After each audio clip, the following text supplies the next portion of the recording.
Students,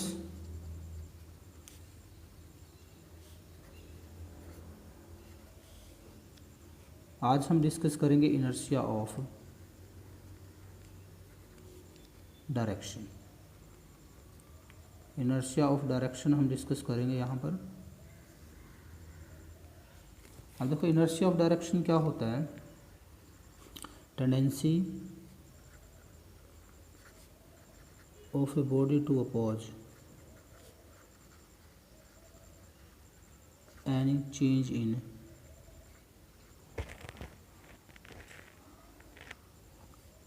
in its direction of motion।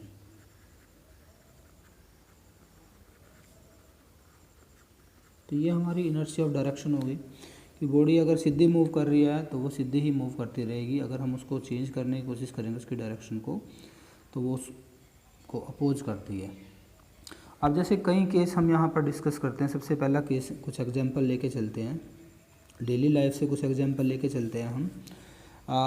हमारी जो कई बार जो कार जब मूव करते हैं किसी भी रोड पे, मीनिंग एक रोड के ऊपर कार मूव कर रही है, कोई बस मूव करती है सपोज करो, और अचानक से रोड जो कर्व आ जाए, कर्व, तो इसके अंदर जो पैसेंजर बैठे हैं वो कहाँ गिरेंगे। कार सीधी जा रही थी और एकदम से टर्न आ गया तो पैसेंजर आउटवर्ड डायरेक्शन में गिरते हैं। किधर गिरते हैं? आउटवर्ड डायरेक्शन में। क्यों गिरते हैं आउटवर्ड डायरेक्शन में? क्योंकि इनर्शिया ऑफ डायरेक्शन कहता है कि अगर बॉडी ऐसे सीधी मूव कर रही थी और अचानक से क्या आ जाए, मोड़ आ जाए, तो वो अपनी डायरेक्शन को मेंटेन करने की कोशिश करेगी, अपोज करेगी कि उसकी डायरेक्शन में कोई चेंज ना आए। तो पर्सन जो अंदर बैठा हुआ वो किधर गिर जाएगा? आउटवर्ड गिर जाएगा। तो ये किसकी वजह से है? Due to inertia of direction की वजह से है। सेकेंड केस हम डिस्कस करते हैं। और spark producing during sharpening of knife against a grinding wheel leave the rim of the wheel tangentially. Meaning आप कई बार क्या करते हो, शार्प करवाते हो किसको? The sparks during sharpening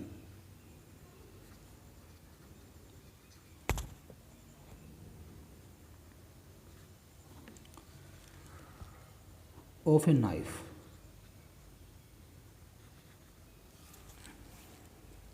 against a grinding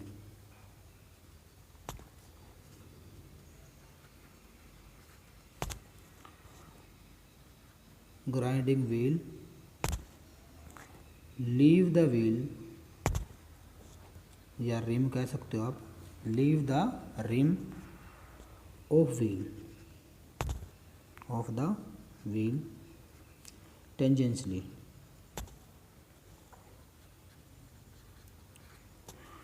तो this is because of the inertia of direction.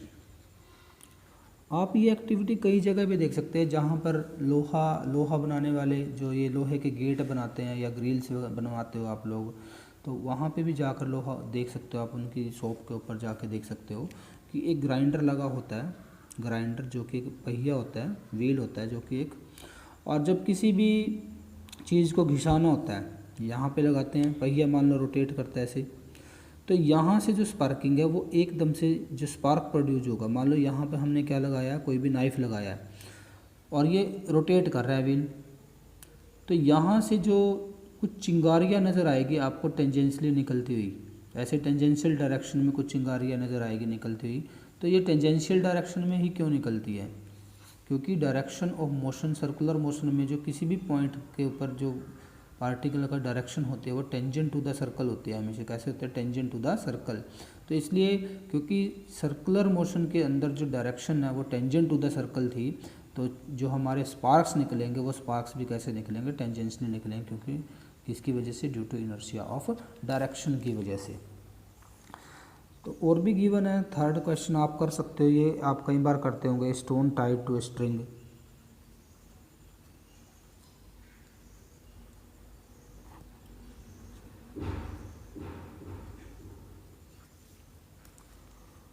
is whirling in horizontal circle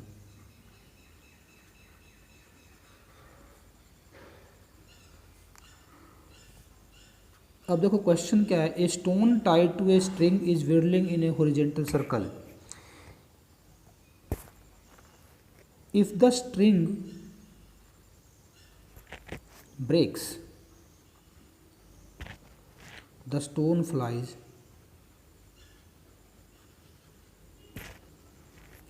away tangentially। Stone जो है वो टेंजेंशियली बाहर जाएगा, क्यों जाएगा? देखो कोई भी स्टोन आपने बांधा हुआ है और उसको आप हॉरिजॉन्टल सर्कल में घुमा रहे हो ऐसे, और रस्सी टूट जाए यहाँ से। अब स्टोन की डायरेक्शन क्या थी, ये रेडियस के साथ 90 डिग्री पे टेंजेंशियली थी डायरेक्शन इसकी, टेंजेंट टू द सर्कल। अब जैसे ही रस्सी ब्रेक हो जाएगी तो due to inertia of direction ये कैसे निकलेगा, टेंजेंट टू द सर्कल निकलेगा। तो इसका भी रीजन क्या है, due to inertia of direction ऐसा होगा, क्योंकि किसी भी स्टोन को जब वो सर्कुलर मोशन में मूव करता है किसी भी पॉइंट पर, उसकी डायरेक्शन हमेशा टेंजेंट टू द सर्कल होती है, तो वो अपनी डायरेक्शन को मेंटेन करने की कोशिश करेगा। इसलिए इनर्शिया ऑफ डायरेक्शन की वजह से स्टोन जो है वो कैसे निकलेगा, टेंजेंशियली निकलेगा। और भी हमारे पास कई एग्जाम्पल डेली लाइफ से रिलेटेड है। आपने देखा होगा जो हमारी बाइक वगैरह होती है, बाइक जो होती है हमारी मोटर बाइक, जो हमारी मोटर बाइक होती है उसका जो रिम होता है, पहिया, ये हमारा पहिया मान लो सपोज करो, इसके अराउंड एक मड गार्ड लगा होता है। क्या लगा होता है? Mud guard. तो ये मड गार्ड हम क्यों लगाते हैं? क्योंकि जब पहिया रोटेट करेगा तो कई बार जो है बारिश का मौसम, जैसे कि आजकल चला हुआ बारिश का मौसम, और बाहर बहुत ज़्यादा मड होता है, कीचड़ जमा होता है, जब वहाँ से बाइक निकलती है तो कुछ मड जो है पहिए के साथ अटैच हो जाता है, और जैसे ही पहिया रोटेट करता है तो वो टेंजेंशियली निकलता है। यहाँ से क्या निकलेगा? टेंजेंशियली, ऐसे टेंजेंशियली निकलेगा। और अगर ये मड गार्ड नहीं होता तो ये पूरा का पूरा मड जो है, जो पर्सन बाइक के ऊपर बैठा हुआ है, इसके बेस के ऊपर जो पर्सन बैठा हुआ है तो उसको लगता है ये। ठीक है, तो ये मड गार्ड क्यों लगाया है? क्योंकि जो मड टेंजेंशियली निकलेगा due to inertia of direction, वो मड गार्ड के ऊपर लग जाए। तो यहाँ कहीं ना कहीं इनर्शिया ऑफ डायरेक्शन का यूज़ करके क्या डिज़ाइन किया गया? मड गार्ड को डिज़ाइन किया गया ताकि पर्सन जो है वो कीचड़ में ना धंसे। ठीक है, तो यहाँ पर भी किसका डेली लाइफ से रिलेटेड एग्जाम्पल हो गया हमारा, इनर्शिया ऑफ डायरेक्शन का यूज हुआ है। तो और भी बहुत सारे जो है आप एग्जाम्पल देख सकते हो जहाँ पर जो इनर्शिया ऑफ डायरेक्शन का यूज होता है। जैसे स्पिनिंग करते हैं हम घर पे, आजकल जो है एक वाइपर जो आया हुआ है, वाइपर तो नहीं बोलेंगे इसको हम, बकेट यूज करते हो, बकेट के अंदर मीनिंग सफाई करने के लिए जनरली यूज करते हैं। तो एक हैंडल और मोब जो आता है यहाँ पर, ये हम यूज करते हैं। एक बकेट बनी होती है, बकेट के अंदर जो है एक टोकरी लगी हुई, इसके अंदर जो है एक टोकरी लगी होती है, स्पिनिंग, जो स्पिन कर सकती है। और तो मोब का यूज करते हैं सफाई के लिए। पोछा अगर लगाना है घर में तो पोछा लगाने के बाद जब इसको साफ़ करना होता है, जब इसके अंदर बहुत ज़्यादा पानी आ जाता है, या इसको साफ़ करने के लिए वाटर में डुबोते हैं और फिर इसको हमें क्या करना होता है? सुखाना होता है। तो इसको टोकरी के ऊपर रख के थोड़ा सा प्रेस करते हैं, जिससे इसके अंदर सर्कुलर मोशन आ जाता है और जितना भी वाटर ड्रॉपलेट्स होते हैं वो बाहर निकल जाते हैं।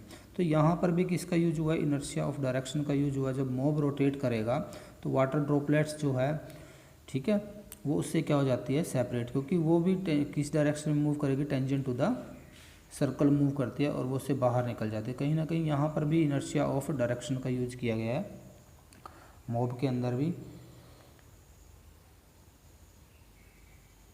तो ये हमारा टॉपिक था, इनर्शिया ऑफ डायरेक्शन का टॉपिक था हमारा। नेक्स्ट टॉपिक हम डिस्कस करते हैं। नेक्स्ट टॉपिक हमारा है लीनियर मोमेंटम। Linear momentum. अब लीनियर मोमेंटम यानी कि स्ट्रेट लाइन, लीनियर मोशन की बात कर रहे हैं हम, स्ट्रेट लाइन मोशन की। जब भी कोई ऑब्जेक्ट स्ट्रेट लाइन मोशन में होता है, देखो अगर ऑब्जेक्ट का कुछ ना कुछ मास है m और उसकी लीनियर वेलोसिटी v, तो जब भी लीनियर मोशन में होगा तो क्वांटिटी ऑफ मोशन जो आएगी, देखो क्वांटिटी ऑफ मैटर को हमने नाम दिया था मास का, और क्वांटिटी ऑफ मोशन जो आएगी, क्वांटिटी ऑफ लीनियर मोशन। तो दो टर्म्स यहाँ पे मास और वेलोसिटी, क्या आएगी, मास और वेलोसिटी की प्रोडक्ट आएगी। इस प्रोडक्ट को बोलते हैं हम लीनियर मोमेंटम। क्या बोलते हैं इस प्रोडक्ट को हम, लीनियर मोमेंटम। तो लीनियर मोमेंटम क्या होगा, quantity of motion possessed by a body, by a moving body. ठीक है, इसको क्या बोलते हैं हम, मोमेंटम बोलते हैं, लीनियर मोमेंटम बोलते हैं। तो लीनियर मोमेंटम जो आएगा, this is equal to the product of mass and linear velocity. Mass और लीनियर वेलोसिटी की प्रोडक्ट को हमने क्या नाम दिया है, मोमेंटम का नाम दिया है। तो ये फॉर्मूला हो जाएगा। तो ये एक वेक्टर क्वांटिटी होती है, किस तरह की क्वांटिटी है, वेक्टर क्वांटिटी, वेक्टर क्वांटिटी है। यूनिट अगर देखें हम इसकी यूनिट, एसआई यूनिट की बात करें मोमेंटम की, मोमेंटम की एसआई यूनिट हो जाएगी, मास की यूनिट होती है किलोग्राम, वेलोसिटी की यूनिट है मीटर पर सेकंड। तो ये इसकी यूनिट हो जाएगी किलोग्राम मीटर पर सेकंड, जो है इसकी यूनिट हो जाएगी। अब ये वेक्टर क्वांटिटी है और यूनिट हमने निकाल लिया है। सीजीएस यूनिट जो आएगी, सीजीएस यूनिट ग्राम सेंटीमीटर पर सेकंड हो जाएगी, ग्राम सेंटीमीटर पर सेकंड इसकी जो है सीजीएस यूनिट है। अब अगर हम यहाँ पे ग्राफ प्लॉट करते हैं, हम चेक करते हैं, देखो पी जो है दो फैक्टर्स पे डिपेंड कर रहा है, एक तो मास पे डिपेंड कर रहा है, दूसरा वेलोसिटी पे डिपेंड कर रहा है। तो मोमेंटम की डिपेंडेंस देखिए, अगर मास के ऊपर क्या डिपेंडेंस है इसकी, इधर हम मास ले लेते हैं और इधर ले लेते हैं लीनियर मोमेंटम, और वेलोसिटी को हम रखते हैं कांस्टेंट, वी को हमने क्या रखा है, कांस्टेंट रखते हैं वेलोसिटी को।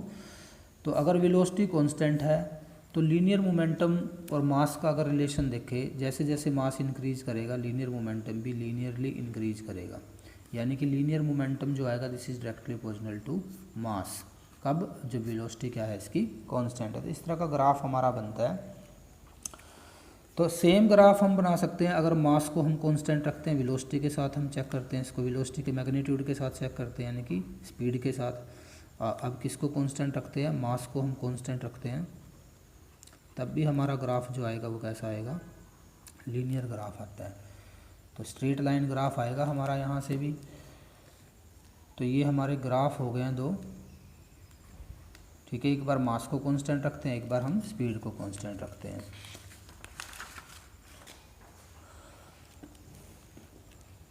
तो लीनियर मोमेंटम जो है मास और वेलोसिटी की क्या हो गई है, प्रोडक्ट हो गई है। तो न्यूटन ने सेकंड लॉ दिया अपना, न्यूटन का सेकंड लॉ भी हम डिस्कस करते हैं साथ में, न्यूटन सेकंड लॉ।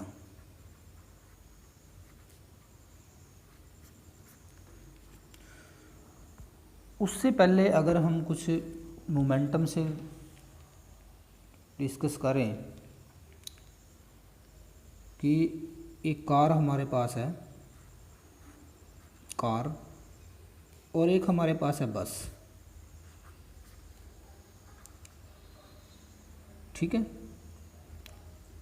कार का मास जो m1 और बस का मास जो है m2। यहाँ पे m2 जो आएगा this is greater than m1, और मान लेते हैं दोनों इक्वल स्पीड के साथ मूव करते हैं, v स्पीड के साथ, यानी कि कार की स्पीड और बस की स्पीड इक्वल है। तो मोमेंटम किसका ज़्यादा होगा, अगर थोड़ा सा यहाँ से चेक करें हम, किसका मोमेंटम ज़्यादा होगा। अब देखो स्पीड कांस्टेंट है, तो मोमेंटम जो है वो डायरेक्टली प्रोपोर्शनल टू क्या हो जाएगा, मास के हो जाएगा। यानी कि P2 अगर मैं मोमेंटम लेता हूँ, P2 मोमेंटम किसका लेता हूँ मैं, बस का, तो ये आ जाएगा m2 इंटू वी। और P1 मोमेंटम हम लेते हैं किसका, कार का, तो ये आ जाएगा m1 इंटू वी। वी तो कांस्टेंट है और मोमेंटम जो है मास के डायरेक्टली प्रोपोर्शनल है, तो इसका मीनिंग जिसका मास ज़्यादा उसका मोमेंटम भी क्या होगा, ज़्यादा होगा। यानी कि P2 जो आएगा वो P1 से क्या आएगा, ज़्यादा आएगा। एक तो केस हमारा ये है। दूसरा केस लेते हैं हम, अगर दो बस कंसीडर करते हैं, B1 बस और B2 बस, दोनों का मास इक्वल लेते हैं। अब वेलोसिटी, इनका मास जो है हम इक्वल लेंगे, वेलोसिटी अलग अलग लेंगे, इसकी V1 वेलोसिटी और इसकी वेलोसिटी जो है V2। अब जो मास अगर कांस्टेंट है तो मोमेंटम जो है वेलोसिटी के भी डायरेक्टली प्रोपोर्शनल है। तो इसका मीनिंग अगर हमारी, मैं ये कंसीडर करूँ व्हील की वेलोसिटी जो है V1 से ज़्यादा है, तो P2 जो आएगा वो क्या आएगा, ग्रेटर देन P1 आएगा। तो ये हमारे पास केस है। अब यहाँ पर दोनों का मोमेंटम इनमें से देखो कार का केस, जब कार का और बस का केस लिया था, वेलोसिटी जब इक्वल ली थी, मोमेंटम किसका ज़्यादा था, बस का।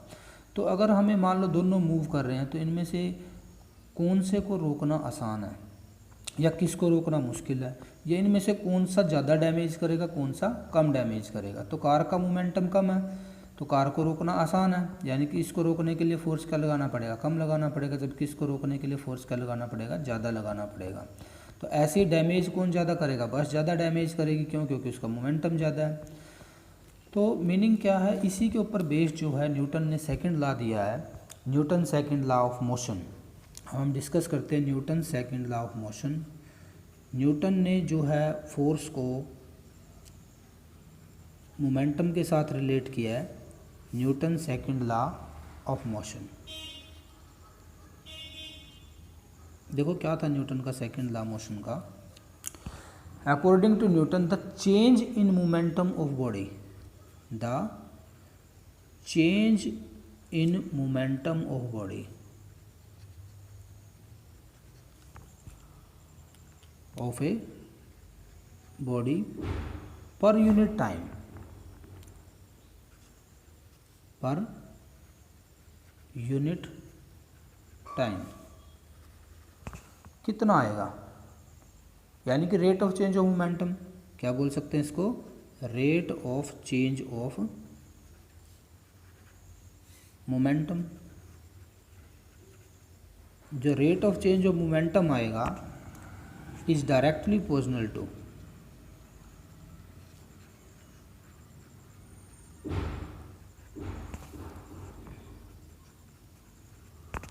the unbalanced force।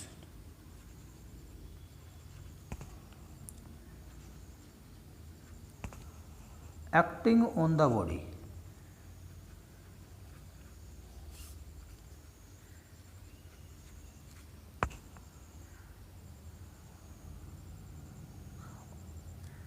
ठीक है, और जो चेंज इन मोमेंटम होगा वो किसकी डायरेक्शन में होगा, अनबैलेंस्ड फोर्स की डायरेक्शन में होगा। तो ये हमारा था न्यूटन का सेकंड लॉ, जो अनबैलेंस्ड फोर्स है F, this is equal to D P, rate of change of momentum. तो यही बात हम यहाँ पर कर रहे हैं, ये मैथमेटिकल रिलेशन हो गया यहाँ पे। डी पी जो है this is change in momentum, D P जो है ये क्या है, चेंज इन मोमेंटम।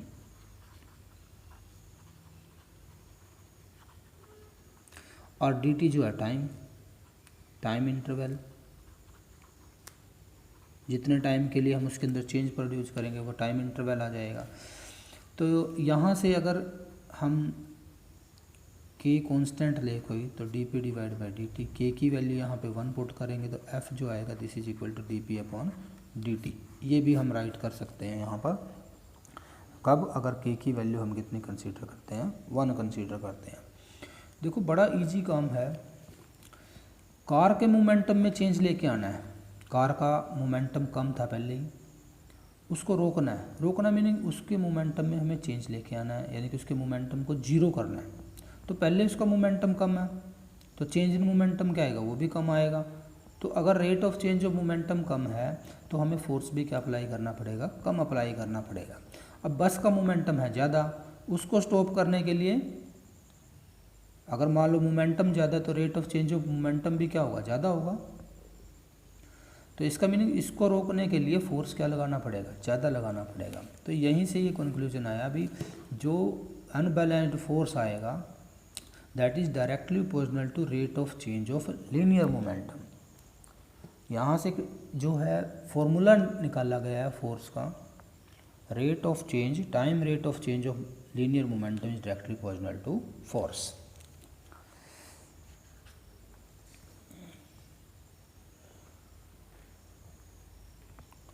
तो ये एक मैथमेटिकल फॉर्म होती है इसकी फोर्स के, F is equal to M A. इसको डिराइव करना आ जाता है कई बार पेपर में। तो हम क्या कंसीडर करते हैं, हम एक ऑब्जेक्ट कंसीडर करते हैं जिसका मास हम लेते हैं एम, और ये सपोज करते हैं जब time T is equal to 0, ये ऑलरेडी मोशन में है, और इसकी इनिशियल वेलोसिटी हम कंसीडर कर लेते हैं यू, ठीक है। और इसके ऊपर एक फोर्स लगाते हैं, फोर्स कितना लगाते हैं, एफ अनबैलेंस्ड फोर्स लगाते हैं, जिससे कि बॉडी के वेलोसिटी जो है वो टी टाइम के बाद जब टाइम हमने कितना कंसीडर किया t is equal to T, इसकी जो वेलोसिटी है वो कितनी हो जाती है v, यानी कि वेलोसिटी चेंज हो जाती है इसकी। तो अगर हम इसका इनिशियल मोमेंटम देखें, इनिशियल मोमेंटम जब टाइम कितना है 0, तो इसको नाम दे देते हैं P I, I meaning initial. Initial momentum इसका आएगा mass into velocity U, M U आ जाएगा। और अगर हम इसका फाइनल मोमेंटम देखें फोर्स लगाने के बाद, फाइनल मोमेंटम क्या आएगा जब t is equal to T हो जाएगा, तो पी एफ फाइनल मोमेंटम हो जाएगा m इंटू वेलोसिटी v। अब चेंज इन मोमेंटम क्या आया, चेंज इन मोमेंटम, तो चेंज इन मोमेंटम निकालना तो फाइनल मोमेंटम में से इनिशियल मोमेंटम को माइनस कर देंगे, जिसको हम dp से राइट करते हैं चेंज इन मोमेंटम।